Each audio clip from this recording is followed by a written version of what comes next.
현지 시간 수요일 뉴욕 증시가 혼조세로 거래를 마쳤습니다. S&P 500 지수는 사상 최고치를 연일 경신했습니다. 미국의 6월 민간 고용이 69만 2천 명으로 늘어난 가운데 서비스 부문의 증가가 지속되고 있습니다. 미국의 5월 펜딩 주택 판매 지수가 8% 증가하면서 예상치를 상회했습니다. 미국의 6월 시카고 PMI 지수가 66.1로 집계되면서 전달보다 둔화했습니다. JP모건은 가치주로의 순환매가 속도를 낼 것이라며 채권 수익률이 상승하고 있다고 말했습니다. 미국의 6월 목재 가격이 40% 이상 추락하며 역대 최대 낙폭을 기록했습니다. 중국의 디디 추싱이 미국 증시 상장 첫날 1.4% 상승했습니다. 포드가 반도체 부족으로 2주 동안 브롱코 공장의 가동을 중단했습니다.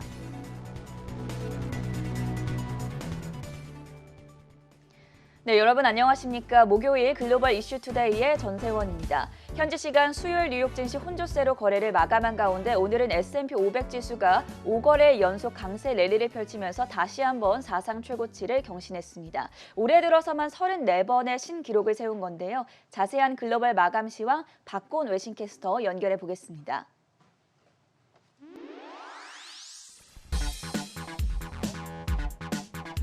네, 뉴욕 증시 마감 시황 전해드리겠습니다. 오늘 뉴욕 증시는 주요 경제 지표를 주시한 가운데 혼조세를 보였습니다. 나스닥 지수는 0.17% 떨어진 반면에 다우 지수는 0.61% 상승했고 S&P 500 지수는 0.13% 오르며 S&P 500 지수는 사상 최고치를 재차 경신했습니다. 이날 시장은 이번 주 후반에 발표될 노동부의 고용보고서를 앞두고 민간 고용 지표를 주시했습니다. 이날 발표된 6월 ADP 민간 부문 고용은 전월 대비 69만 2천 명 증가하며 전달보다 증가세가 둔화되기는 했지만 시장 예상을 웃돌며 고용시장의 회복세를 반영했습니다. 민간 고용 지표의 호조에도 불구하고 이날 미국의 10년물 국채금리는 분기 말 리밸런싱 수요와 고용보고서 발표를 앞두고 장중에 1.45%대로 떨어지며 하향 안정화된 흐름을 보였습니다. 특히 다우지수는 월마트와 보잉의 오름세 속에 상승 탄력을 받았지만 나스닥 지수는 전날 고점 돌파에 따른 차익 실현 매물 속에 약보합권에서 마감했습니다. 업종별로 자세히 살펴보면 오늘 장에서는 에너지주와 산업재가 가장 많이 오르며 좋은 흐름을 보였고 반면에 부동산주는 상대적으로 약세를 보인 모습입니다. 다음으로 종목별로도 보겠습니다. 마이크론의 경우 BMO는 계속되는 반도체 공급 부족으로 마이크론의 가격 결정력이 향상되면서 주가 상승 여력이 높아졌다고 내다봤습니다. 마이크론에 대한 투자 의견을 시장 수익률 상회로 상향 조정했고 목표가는 $110로 올린 가운데 오늘장 주가는 2% 넘게 상승 마감했습니다. 또한 장 마감 이후의 실적 발표에서 마이크론은 EPS가 1.88달러, 그리고 매출은 74억 2천만 달러를 기록하며 예상을 상회한 것으로 드러났습니다. 이에 따라 현재 시간의 거래에서도 주가는 상승세를 보이고 있습니다. 한편 AMD는 350억 달러 규모의 자일링스 인수권에 대해 유럽연합으로부터 무조건부 승인을 받았다는 소식을 전했습니다. 또한 이날 뱅크 오브 아메리카는 AMD의 현재 밸류에이션이 매력적이라며 AMD에 대한 매수 투자 의견을 재차 제시했습니다. 오늘장 AMD는 5% 가까이 올랐고 자일링스는 3% 넘게 상승했습니다. 다음으로 전기차 업체들의 주가 흐름도 살펴보겠습니다. 테슬라의 경우 도이치방크는 올해 하반기에 사이버 트럭과 세미 등의 차량 출시가 예상되고 있고 중국 내 판매와 여론이 개선될 것으로 내다보며 테슬라에 대한 매수 투자 의견을 재차 제시했습니다. 오늘장 테슬라는 약보합권에서 마감했습니다. 또한 니오는 시티가 니오의 6월 판매가 크게 늘어날 것으로 예상했고 하반기에도 성장을 지속해 연간 판매 규모가 9만 3천 대에 이를 것이라고 내다봤습니다. 니오에 대한 목표가를 $72로 상향 조정한 가운데 오늘장 니오는 5% 넘게 상승했습니다. 그리고 샤오펑은 홍콩 증시 상장으로 $18억 달러를 조달할 것으로 예상되고 있는 가운데 주가는 강보합권에서 마감했습니다. 한편 볼보의 경우 전기차용 배터리 공장 건설 계획을 포함해 2030년까지 완전한 전기차 제조사가 되기 위한 로드맵을 제시했습니다. 다음으로 팡주도 살펴보겠습니다. UBS는 애플이 자율주행 전기차에 대한 계획을 아직 공식적으로 밝히지는 않았지만 최근에 특허 소송 등을 고려할 때 전기차 시장에 대한 관심을 보여준다며 애플에 대한 매수 투자 의견을 재차 제시했습니다. 오늘장 애플은 0.4%대 올랐습니다. 다음으로 민간 우주 관광업체인 버진 갤럭틱도 보겠습니다. 뱅크 오브 아메리카는 민간인 우주 관광과 관련한 호재가 이미 주가에 모두 반영되었다고 언급하며 버진 갤럭틱에 대한 투자 의견을 매수에서 매도로 2단계 하향 조정했고 목표가는 $41로 제시했습니다. 오늘장 주가는 2% 넘게 떨어졌습니다. 한편 중국의 최대 차량 공유업체인 디디 추싱은 뉴욕 증시 상장 첫날에 공모가인 14달러 대비 1%대의 상승세를 보였습니다. 중국 당국의 반독점 조사에 대한 우려 속에 큰 폭의 상승세를 보이지 못한 것으로 풀이되고 있는 가운데 디디 추싱은 이번 상장을 통해 44억 달러의 자금을 조달한 모습입니다. 다음으로 유럽으로 넘어가 보겠습니다. 유럽 주요국 증시는 인플레이션 우려와 델타 변이 바이러스 확산 우려 속에 경기 민감 섹터가 부진한 흐름을 보이며 하락세를 보였습니다. 독일 닥스 지수는 1.02% 내렸고 영국 증시는 0.71% 하락, 그리고 프랑스 깍그 지수는 0.91% 떨어졌습니다. 마지막으로 상품 시장도 보겠습니다. 국제유가는 오펙 플러스의 산유량 결정을 앞두고 상승세를 보였습니다. 산유국들은 하반기 원유 수요 증가를 고려해 증산에 나설 것으로 예상되고 있지만 변이 바이러스 등의 불확실성이 남아있어 증산 규모는 크지 않을 것으로 예상되고 있습니다. 또한 원유 재고가 6주 연속 줄어든 점도 유가의 상승세를 지지했습니다. WTI 가격은 0.7% 오른 73달러 선을 마감했고 브렌트유는 0.04% 상승한 74달러 선에 거래되었습니다. 그리고 금 가격은 최근 낙폭 과다에 따른 저가 매수세 유입 속에 상승세를 보였습니다. 오늘장 금 가격은 0.5% 오른 1771달러 선에 마감했습니다. 오늘장 마감 시황 전해드렸습니다.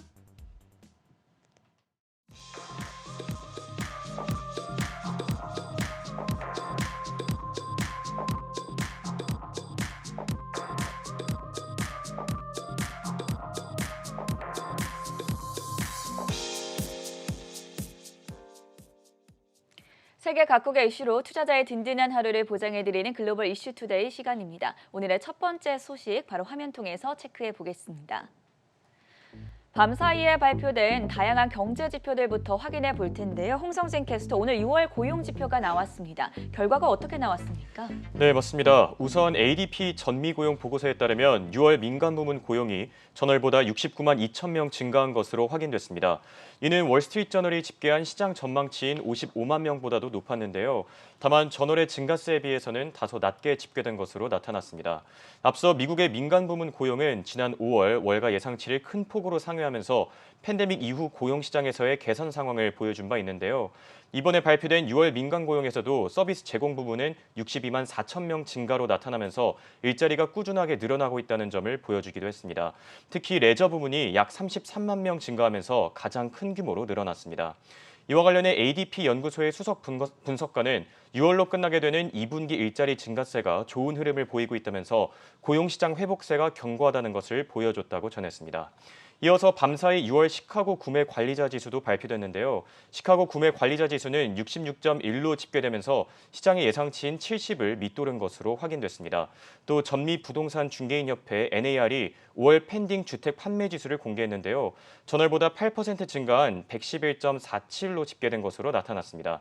이는 월스트리트저널이 전망한 수치를 큰 폭으로 웃도는 값이었는데 미국 내 주요 4개 지역에서의 주택 거래가 모두 증가했기 때문인 것으로 확인됐습니다. 이와 관련해 NAR의 수석 분석가는 주택 판매 지수가 큰 폭으로 늘어난 게 놀랍다면서 3% 이하로 떨어진 모기지 금리와 매물 증가로 인해서 최근 주택 시장이 구매자들의 관심을 끌고 있다고 전했습니다. 네, 오늘 새벽에 발표됐던 다양한 경제 지표들 확인해봤고요. 두 번째 이슈로 넘어가 보겠습니다. 방금 주택가격 거래에 대해서도 이야기를 나눠봤었는데 관련해서 미국의 목재 가격이 6월에 40% 넘게 폭락한 것으로 나타났습니다. 이를 통해 우리가 어떤 점들 살펴보면 좋겠습니까? 아무래도 이 원자재 시장은 인플레이션과 함께 가는 요소인 만큼 시장에서도 촉각을 곤두세우고 있는데요. 연일 치솟던 미국의 목재 가격도 6월에만 40% 넘게 폭락했습니다. 목재 가격 폭락으로 치솟기만 하던 미국의 주택 가격이 한풀 꺾이는 것은 물론이고 수급 불균형에 따른 인플레이션이 오래가지 않을 것이라는 물가 전망에도 힘이 실리게 됐습니다. 6월 목재 가격은 한 달 새 42% 떨어지면서 1978년 관련 통계 집계 이후 43년 만에 최대 낙폭을 기록했습니다. 목재 가격은 지난 5월 7일 사상 최고치였던 1000 보트피트당 1670달러로 최고치를 기록한 이후 계속해서 하락세를 이어오고 있는데요. 커먼웰스 파이낸셜 네트워크 최고 투자 책임자는 목재 가격 하락세는 인플레이션이 수급 부조화에서 비롯된 것이라 오래가지 못할 것임을 예고하고 있다고 말했습니다. 또 전 산업 분야에 걸쳐서 각 공급업체가 상황 타개를 위해서 노력하고 있어서 조만간 수급 불균형과 함께 인플레이션 역시 사라질 것이라고 낙관했습니다. 실제로 오늘도 목재 가격은 5% 넘게 더 떨어졌고요. 반면에 당장 물가가 급속히 하락해서 인플레이션이 제자리를 찾지는 않을 것이라고 지적도 나옵니다. 블리클리 어드바이저리 그룹 CIO는 거품이 꺼지고 있다고는 하지만 목재 가격은 여전히 팬데믹 이전 수준에 비해서 2배 높다고 말했습니다. 역시나 목재 가격 거품이 꺼졌다고 인플레이션 위협 자체를 부정하는 것은 아니라고 덧붙였습니다. 또 CRB 원자재 지수를 살펴보면 10년 만에 최고 수준을 계속해서 지나고 있다는 점 화면을 통해 확인을 할 수 있습니다. 계속해서 상승 가도를 달리고 있는 모습인데요. 이 지수는 구리, 알루미늄, 석유, 금, 천연가스 등 경기 상황에 민감한 22개의 기초 원자재 가격을 추적하는 지수입니다. 이러다 보니 여전히 연준 내에서는 인플레이션에 대한 전망도 엇갈리고 있습니다. 파월을 비롯한 일부는 인플레이션 지속 가능성은 인정하면서도 최근과 같은 물가 상승세는 둔화할 것이라 봤고요. 제임스 블러드 세인트루이스 연은 총재 등은 일부는 이 물가 반등이 상당히 오래 갈 것이란 점에서 연준이 경제에 대한 지원을 더 빨리 줄여야 할 수 있다고 목소리를 내는 상황입니다. 목재 가격의 하락과 함께 연준의 통화정책 관련성까지 짚어봤고요. 세 번째 뉴스 확인해 보겠습니다. 워런 버핏 팬데믹이 끝나지 않았다라고 표현이 되어 있습니다. 버크셔 해서웨이의 버핏 최고 경영자가 CNBC의 특별 프로그램 버핏 앤 멍거 지혜라는 재산이라는 프로그램에 참여해서 인터뷰를 가졌는데요. 홍성진 캐스터 구체적으로 어떤 발언들이 전해졌습니까?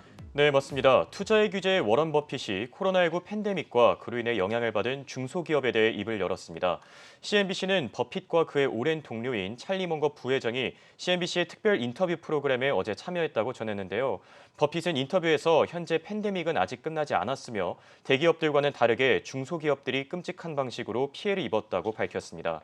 지난해 3월 코로나19 팬데믹 이후에 약 20조 달러에 달하는 미국 경제가 락다운 조치로 인해 마비된 바 있는데요. 대공황 이후에 미국에서는 전례가 없었던 사건으로 작년 1분기 국내 총생산만 30% 넘게 감소한 것으로 확인됐습니다. 하지만 수천 개의 중소기업들이 문을 닫는 동안 일부 대형 소매업체와 전자상거래 대기업들은 새로운 고객을 유치했는데요. 찰리 멍거는 특히 자동차 제조업체들과 딜러들이 큰 수익을 올렸다면서 팬데믹이 아니었다면 상상도 못했을 만한 수익을 얻었다고 전했습니다. 버크셔 해서웨이의 자동차는 현재 미국에서 가장 큰 대리점 가운데 하나로 약 78개가 넘는 대리점을 보유하고 있는 상황인데요. 팬데믹 이후에 일어난 반도체 품귀 현상으로 인해 이 같은 관련 업체들이 수익을 얻은 점을 강조한 것입니다. 또 워런 버핏은 이번 코로나19 사태로 인해 배운 가장 큰 교훈은 세상이 준비되지 않은 상황에 얼마나 취약한지였다고 전했는데요. 버핏은 팬데믹 외에도 현재 생물학과 화학, 핵 등의 무기와 또 사이버 위협이 도사리고 있다면서 우리 사회가 아직 이에 대비할 수 있는 충분한 능력을 갖추지 못했다고 밝혔습니다. 실제로 올해 미국 내 사이버 테러는 꾸준히 증가한 것으로 확인됐는데요. 지난 5월 콜로니얼 파이프라인에 대한 랜섬웨어 공격으로 인해 콜로니얼은 약 5,500마일에 달하는 파이프라인을 며칠간 중단하기도 했습니다. 다만 버핏은 이번 팬데믹 사태를 이겨낸 미국 사회에 대한 긍정적인 평가를 이어가기도 했습니다. 버핏은 GDP 31.4% 감소라는 전례 없는 일이 발생했지만 그럼에도 대부분의 사람들이 이를 잘 이겨냈고 피해 산업에 대한 정부의 지원 등이 예상보다 잘 진행됐다고 전했습니다. 또 어떻게 해야지 인류의 삶이 망가지지 않도록 끊임없이 고민을 할 것이라고 덧붙이기도 했습니다. 워런 버핏의 인터뷰 내용들에 대해서 전해드렸고요. 다음 이슈로 넘어가 보겠습니다. 오늘 테슬라를 제외한 중국의 전기차들 흐름은 상당히 좋았습니다. 니오가 5% 급등, 리오토도 2%, 샤오펑도 0.2%가량 상승을 했었는데 이러한 춘추 전기차 시대에서 볼보가 새로운 전략을 또 제시했다고 하죠. 강당 외신캐스터가 전해주시죠. 네, 스웨덴 볼보 자동차가 2030년까지 완전한 전기차 제조사가 되기 위한 로드맵을 내놨습니다. 이날 브리핑에서 향후 자사 차량 다수가 자율주행 기술도 갖추도록 할 것이라는 확대하는 계획 역시 소개했습니다. 볼보 자동차가 공개한 컨셉차를 화면을 통해 만나볼 수 있는데요. 볼보 자동차는 이를 위해서 스웨덴 배터리 업체인 노스볼트와 차세대 배터리에 관한 협력을 할 예정입니다. 새로운 배터리는 더 긴 주행거리, 훨씬 더 빠른 충전을 가능하게 할 것이라는 전망입니다. 두 회사는 향후 유럽 배터리 공장 건립도 계획하고 있습니다. 볼보 CEO는 내년에 자사의 첫 차세대 전기차를 공개할 예정이라고 밝혔습니다. 한편 배터리 시장에서 중국 CATL의 기세가 무섭습니다. 시장 조사 업체 SN이 조사 결과에 따른 표를 보면 중국 CATL이 올해 1월에서 5월 전 세계 전기차 배터리 시장에서의 점유율 31.2%를 차지하며 1위를 굳건하게 차지했습니다. K배터리 3사인 LG에너지솔루션, 삼성 SDI, SK이노베이션의 합산 점유율 33.5%에 육박하는 수준입니다. 배터리 시장 전체적으로 중국의 영향력 자체가 막대한데요. 실제로 배터리 업체 상위 10위권에 중국 업체 5곳이 포함됐습니다. 5개 업체의 합산 점유율은 44.7%에 달합니다. SNE 리서치 측은 지난해 코로나19 상황에서 두각을 보였던 한국 배터리가 올해는 중국의 공세에 다소 위축된 상황이라고 평가했습니다. 네, 볼보가 2030년까지 완전 전기차 로드맵을 공개했다는 소식 짚어봤고요. 마지막 소식까지 확인해 보겠습니다. 중국판 우버인 디디 출싱이 오늘 상장을 했습니다. 상당히 여러 가지 기업들이 오늘 상장 소식을 알려왔는데 그중에서도 단연코 디디 출싱에 대한 관심이 가장 뜨거웠죠. 네, 맞습니다. 오늘 미국 증시에는 많은 기업들이 상장했는데요. 우선 대륙의 우버라고 불리는 디디 추싱이 오늘 뉴욕 증권거래소에 상장했습니다. 시초가는 16.6억 달러로 정해지면서 공모가 14달러에 비해 약 20% 높게 시작됐는데요. 디디 추싱의 시가총액은 총 714억 달러로 우버의 945억 달러에 비해선 낮게 집계된 것으로 확인됐습니다. 디디 추싱은 2015년 디디다처와 콰이디다처가 합병돼 탄생한 차량 공유 서비스 및 택시 애플리케이션 업체인데요. 디디 추싱은 2016년 우버 차이나를 인수한 후에 중국 내 시장 점유율을 약 90%까지 끌어올린 바 있습니다. 지난 1분기 매출은 64억 달러로 우리 돈으로 약 7조 원에 달하는 것으로 나타났습니다. 다만 오늘 디디 추싱의 상장 소식에 상대적으로 아쉬움을 전한 매체들도 있었는데요. CNBC는 시장이 예상했던 1,000억 달러보다는 가치를 낮게 평가받았다면서 중국 당국의 반독점 이슈가 영향을 미쳤을 것이라고 전했습니다. 앞서 중국 규제 당국은 디디 추싱이 소규모 경쟁업체들을 공정하지 못한 방법으로 압박한 적이 있는지를 조사하고 있다고 밝혔는데요. 이에 더해 디디 추싱의 가격 투명성이 충분한지도 검토하고 있다고 덧붙인 바 있습니다. 디디 추싱 오늘 1% 오른 14달러 선에 거래를 마친 상황입니다. 한편 광고 기술 회사 인테그럴 애드사이언스도 오늘 나스닥에 상장됐습니다. 시초가는 22달러로 정해지면서 공모가 대비 높게 책정됐는데요. 이 기업은 디지털 광고에 대한 보안 서비스를 제공하는 회사로 현재 코카콜라와 네슬레 등 약 2,000개의 고객을 보유하고 있는 업체입니다. 현재 14% 넘게 오른 20달러 선에 거래를 마친 상태인데 오늘 IPO에 대해 인테그럴 애드사이언스의 CEO는 이번 IPO를 통해 앞으로 회사가 추가 엔지니어와 데이터 전문가를 영입하는 데 큰 도움이 될 거라고 전했습니다. 또 소셜 플랫폼 영역으로 사업을 확대하고 싶다면서 현재 트위터와 함께 브랜드 보안 기술을 연구하고 있다고 말했습니다. 마지막으로 보안 전문 업체 클리어 시큐어도 오늘 뉴욕 증권거래소에 상장했는데요. 클리어 시큐어 역시 공모가 31달러보다 높은 38.55달러에 거래를 시작하면서 오늘 30% 넘게 오르며 장을 마친 점 참고하시기 바랍니다. 네, 홍성진 그리고 강다은 캐스터와는 여기서 인사드리겠습니다. 수고하셨습니다.